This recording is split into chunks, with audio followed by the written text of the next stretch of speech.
Now, Prince William has opened up about the challenges of answering questions from his young children amid his wife's battle with cancer. Prince William opened up to a Brazilian TV show host last week about how he was handling those questions during such a difficult time. Can you tell us a bit more about what he had to say?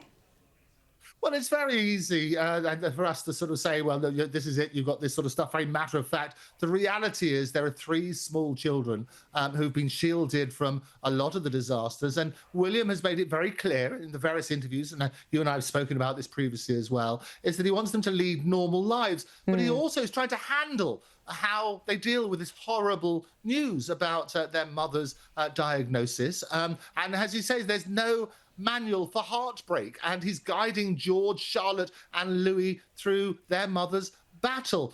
Basically, as you say, there was the Rio chat show host, Luciano Huck, which William sat down with him just before the Earthshot prize and bared a brutal strain, that's what he called it, a brutal strain of fielding his kids' raw questions on Kate's diagnosis. And basically she's now in remission, but George, who's 12, Charlotte 10 and Louis 7, they want straight talk. They're basically trying to sort of ditch the secrecy for oversharing honesty and hiding stuff. This is what William says, hiding stuff doesn't work. He wants to give them the bigger picture, but also to say, look, they're united as a family to try and cope through these difficult times. But he says, look, there's no parent playbook, if you like, for the panic. It's instinct over instruction, and it's a vulnerable peak, if you like, at royal resilience. Now, Prince George has been increasingly in the spotlight this year. There's already speculation that he's entering this next chapter of royal training. Do you think that's a fair assessment? Oh, it's totally a fair assessment. 12 years old, he is the king in waiting, as we say. Once William, he's next after him, and basically he's being introduced to a number of these major events. We saw him making a milestone debut at the Royal Albert Hall, the glorious Royal Albert Hall Festival of Remembrance over the weekend.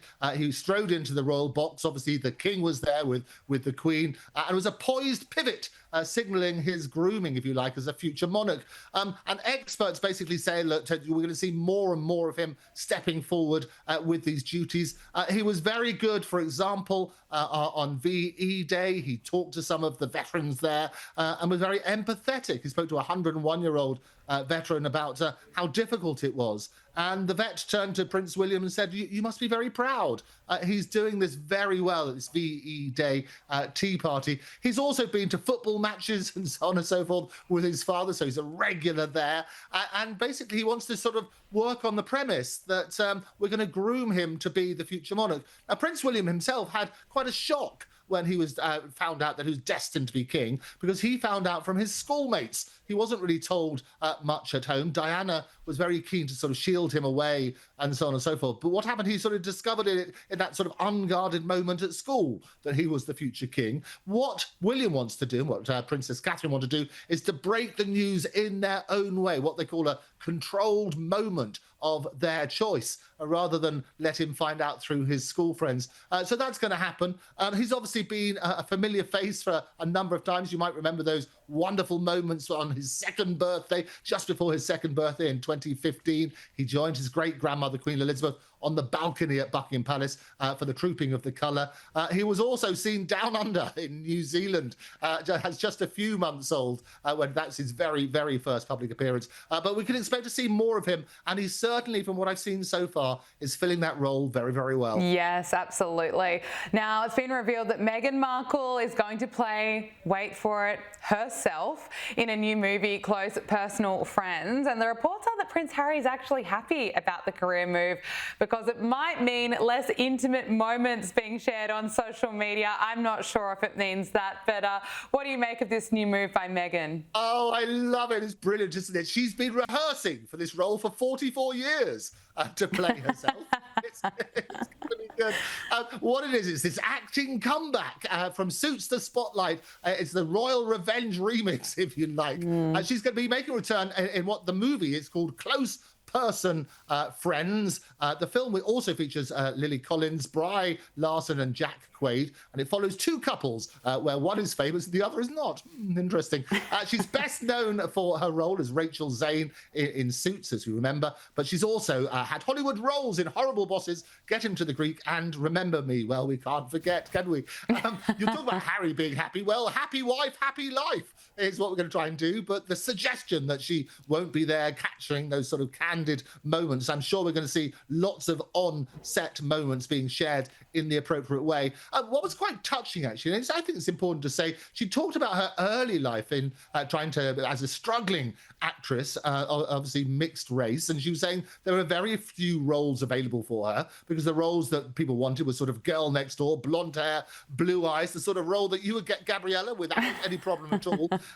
But she talked about that, and she talked about actually how difficult it is and how resilient she has to be as an actress. And I have the joy, as you know, going down to Cannes regularly to speak at the different festivals down there. And I had a lunch with the wonderful Abigail Spencer, who was Meghan Markle's co-actor in Suits. And she was telling me some lovely stories about Meghan Markle, the good stuff we don't necessarily hear about. And bizarrely enough, it was also Rick Astley was there as well. So interesting times on that sort of basis. But there are some good sides. So she went through moments of self-doubt. She's opened up about that. And we're going to see more and more of her on our screens playing herself. How exciting is that?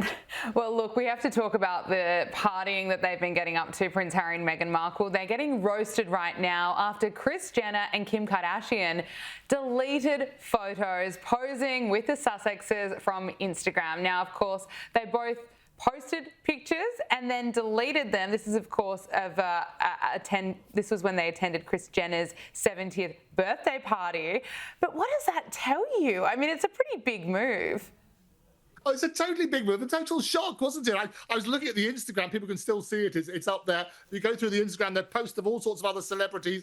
But Meghan and Harry are not there at all. They're gone. So it's interesting. But they were there at what was the 49th anniversary of the 21st birthday, put it that way, of Kris Jenner. It was a 00700 heaven themed party, which was lots of fun. And it was held at Jeff Bezos' Beverly Hills Pile. And in amongst the A-listers are people like Oprah and Adele and all sorts of things. And a lot of people were saying, well, look, Harry managed to turn up for one of the events with a poppy on, rather similar to what I'm wearing on my lapel. But Meghan got a lot of criticism because she didn't wear one herself. And she said, well, it's very difficult to find poppies in the US. Obviously, it's very easy to find edible flowers, but not easy to find poppies. Can find flower sprinkles, no problem. Time with Oprah Winfrey, Naomi Watts was there as well. There was broadcaster Gayle King, entrepreneur and TV personality Martha Stewart, and also Bill Gates. An extraordinary party,